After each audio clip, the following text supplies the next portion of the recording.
মৰমৰ ছাত্ৰ ছাত্ৰীসকল এখন হল 2024-25 বৰ্ষৰ ক্লাছ 6ৰ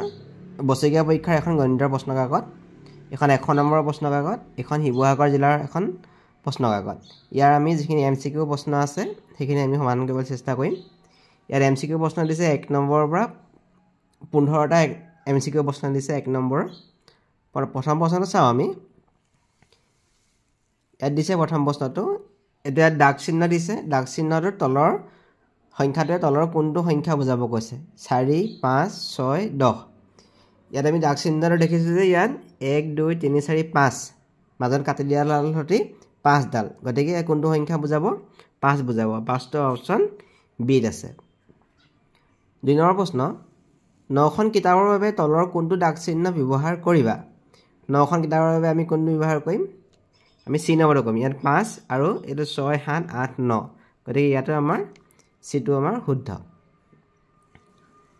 3 নম্বৰ প্ৰশ্ন যদি এটা কলক যদি বি ৰে বুজোৱা হয় তেনে 10টা কলক বুজাবলৈ আমি কোনটো ৰাখি ব্যৱহাৰ কৰিবা অপচন দিয়া আছে 5b 5b + b 5b + 5 5b + b 10b এটা কলক আমাৰ বুজাইছে b এ বুজাইছে তেনে 10টা কল বুজাবলৈ আমি 10 লগত আমি b টো পূৰণ কৰিব লাগিব 10 লগত b পূৰণ কৰিলে আমাৰ কিমান হৈ যাব 10b গতিকে শুদ্ধটো অপচন ডি হ'ব 4 নম্বৰ প্ৰশ্নটো কৈছে এটা বৰ্গৰ বাহুৰ জোখ a হলে পৰিসীমা কিমান হ'ব আমি জানো যে বৰ্গৰ পৰিসীমা হ'ব 4 পূৰণ এটা বাহুৰ দিশ ইয়া এটা বাহুৰ দিশ দিয়া আছে a গতিকে 4 লগত a পূৰণ কৰিলে হ'ব 4a ইয়াৰো আমাৰ সি নম্বৰটো শুদ্ধ হ'ব 5 নম্বৰ প্ৰশ্ন এটা আয়তৰ বাহুৰ জোখ ক্ৰমে a আৰু b হলে পৰিসীমা হ'ব আমি আয়তৰ পৰিসীমা সূত্ৰটো জানো 2 পূৰণ দিশ যোগ প্ৰস্থ দিশটো আমাৰ a কৈছে আৰু প্ৰস্থটো b কৈছে গতিকে 2 * a + b ইয়াত a নম্বৰটো আমাৰ শুদ্ধ হ'ব 6 নম্বৰ প্ৰশ্ন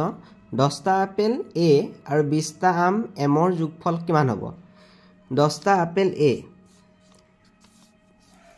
আপেলটো a বুজাইছে গতিকে 10টা আপেলৰ হ'ব 10 * a সমান 10a হ'ব আৰু 20টা আম হ'ব 20 * m তাৰমানে হ'ব 20m যোগফল কিমান হ'ব যোগফল হ'ব 10a + 20m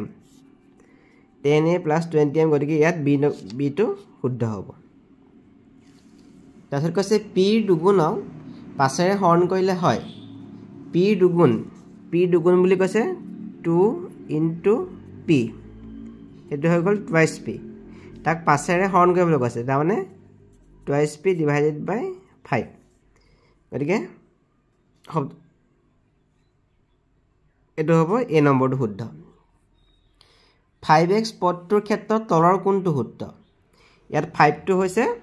হৰক আৰু x টো হৈছে চলক গতিকে 5 টো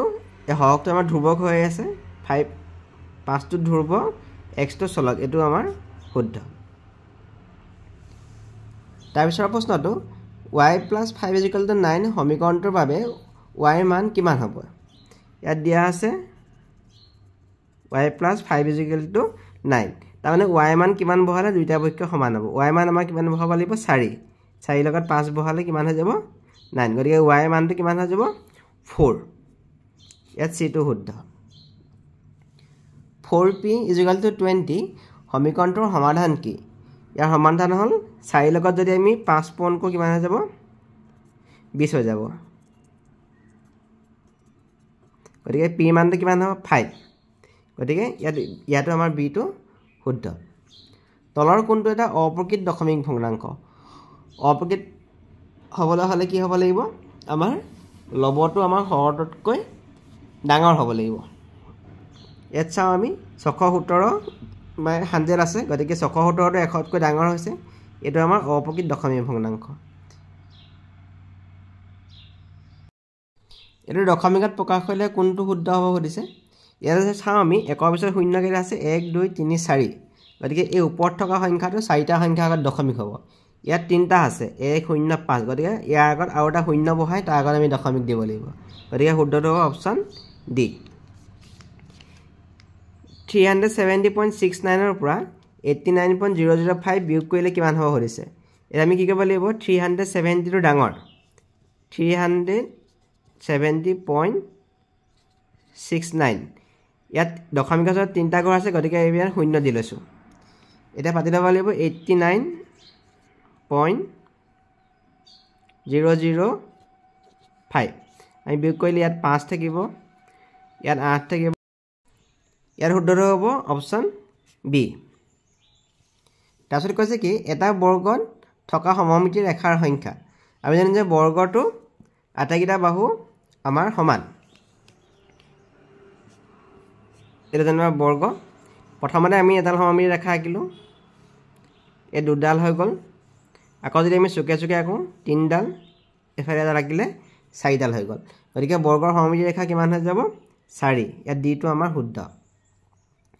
তলৰ কোনটো অনুপাত 3:7 ৰ সমতুল্য অনুপাত এটো শুদ্ধটো হ'ল অপশ্যন সি ইয়াত চাও আমি 3:7